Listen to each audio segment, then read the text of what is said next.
Alright, this video is for Steve. I have your diatone quad finished up. Here it is. So you sent me this and it just wouldn't work right. What was happening was the receiver, which was a Crossfire Nano, just wouldn't work. So you sent a new receiver. I threw the new receiver in. It still didn't work.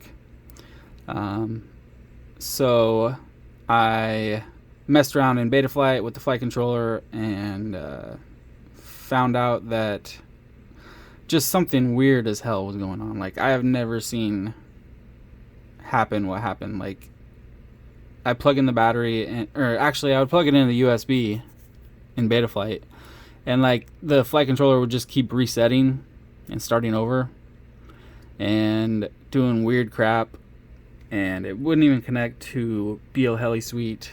So it was just doing a bunch of weird stuff I've never seen before. It was kind of crazy. So after spending quite a bit of time on it and trying everything I could, we ended up just putting a new stack in here. So we got the new stack in, got everything put back together, and it should be good to go now. So I already have it bound up to my radio.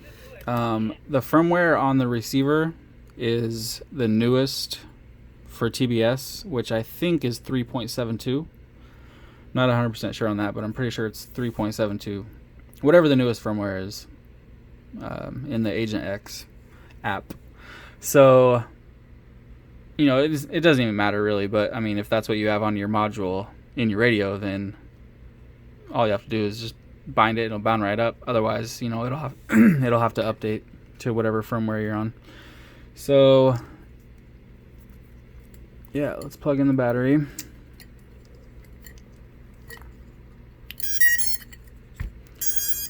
Another problem that I had after putting in the new stack, so after I put in the new stack, everything was great, you know, but there was these horrible black lines going across here. I mean, like the darkest black lines I've ever seen. It was just terrible. Like, I could not ship it out to you that way. I just couldn't do it. So you might be able to see, actually, you know what? I don't see any lines at all anymore. That's awesome. Yeah, the lines are completely gone. It almost looks like you can see some lines looking through my phone, but when I look in person at this screen here, there's no lines at all. It's like crystal clear video. It looks awesome. So I don't even know what I did that made it work, but I did join the grounds together for the camera and the VTX, and I moved the ground for the Crossfire over to the ground where it's like the VCC and ground on the flight controller, so I put it on that ground, and I guess that worked because it looks pretty damn good. You got your link quality down there, and it's working, so that's good. You got your battery voltage here, timer over here. That's just how I like mine. You can put it however you want, but I did have to use the little remote for the camera to go into the settings because it was set to PAL, so it wasn't showing any of the OSD stuff. So anyway, that's good. Let's go for a hover. I did flash 4.2 on here. It should be flying buttery smooth. All right, here we go.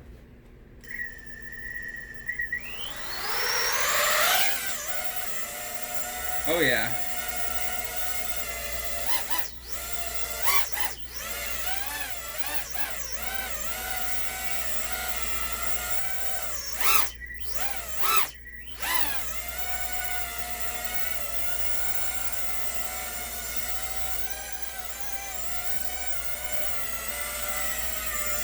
Oh man, yeah, this thing's good to go. So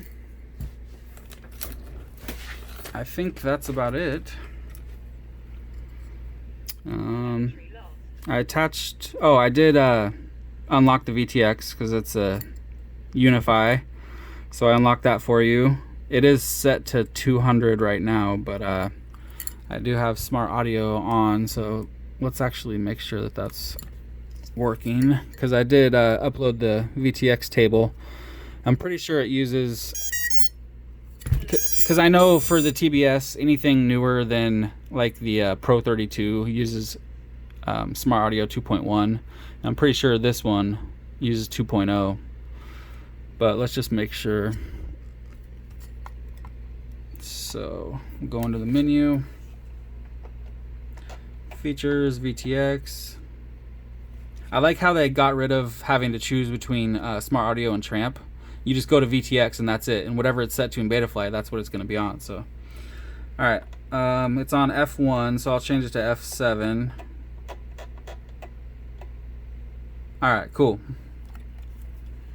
2, 3, 4, 5, 6, 7. Perfect. All right, so Smart Audio is working.